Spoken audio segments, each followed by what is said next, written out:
Na Slovensku sa každý rok stretávajú desiatky mágov, jasnovidcov a čarodejníc, aby spoločne oslávili Svetojánsku noc.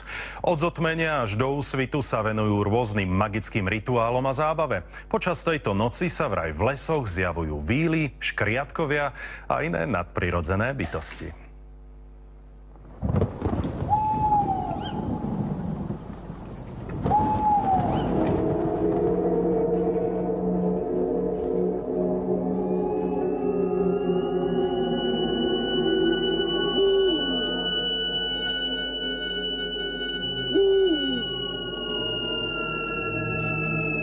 Svetojánska noc, dodaj nám moc.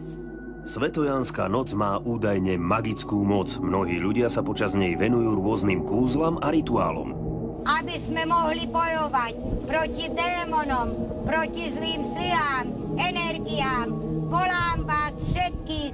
Ľudia, ktorí sú ako ja, čo sme podobní, každý rok sa takto spolu chytíme, ideme do prírody. Verím tomu, že táto noc má veľmi silné magické a nadprirodzené vlastne také sily.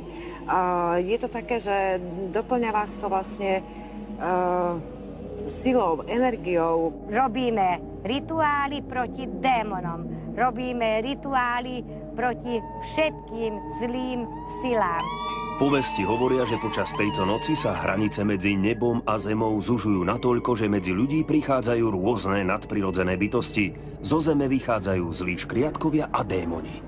Môžeme túto noc vidieť démonov, duchov, tých škriatkov, ktorí vyliezajú zo zemi. Táto noc je najsilnejšia v roku, preto vás dnes prosím, zažeňte všetky zlé sily. Vidíte ako dym, alebo obrysy, alebo cítite, alebo je tam buchot, škravod, alebo niečo také, to zistíte podľa hociakého znamenia.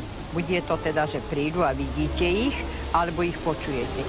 Zvyčajne sa cíti chlad. A ten chlad, keď to je také nepríjemné, cítite, že to nie je prirodzené, že tam niečo zlé je. Svetojánske víly, pomáhajte nám! Stalo sa už aj to, že počas Svetojánskej noci sme museli utekať z toho miesta, kde sme išli robiť rituály, lebo víly k nám neprišli pomôcť a tie zlé sily démonské a škriatkovia a démoni nás naháňali a bolo to tak, že nám ublížia, takže sme museli utekať.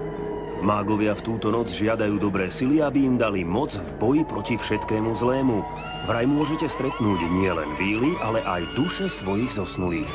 Počas rituálov, ktoré sme robievali na Svetojánsku noc, sa nám veľakrát udiali aj také veci, že sme videli duchov, nie len tých zlých, tých negatívnych, ale fakticky aj duchov zosnulých našich blízkych, ktorí stáli blízko nás a to nám dávali také znamenie vlastne, že aj oni sú účastníkmi toho celého, že nás chránia, snažia sa nám pomáhať a že sústavne sú medzi nami.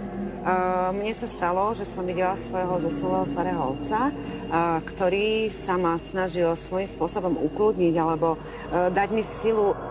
Niektoré pohanské rituály, ktoré sa robievali počas Svetojánskej noci, sa zachovali dodnes. Napríklad jablko opečené na svetojánskom ohni vám prinesie zdravie. Či už tomu veríte alebo nie, za pokus to stojí. Svetojánska noc nech nám dodá moc.